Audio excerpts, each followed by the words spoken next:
আমাদের purpose it's a big big thing.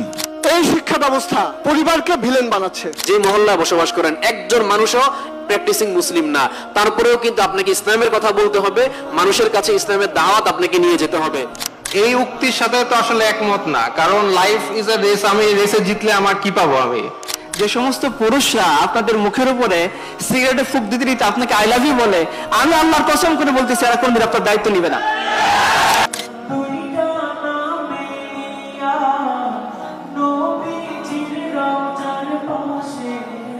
এখানে online ব্যবসা করতে চান না কে কে? সিসি ক্যামেরা আছে দুইটা পাশে, সো যা ইচ্ছা তাই করতে পারবেন না। তিনটা বড় প্রবলেম, তিনটা বড় অবসর। এর মধ্যে একটা হচ্ছে আপনার সময়ের অবসর।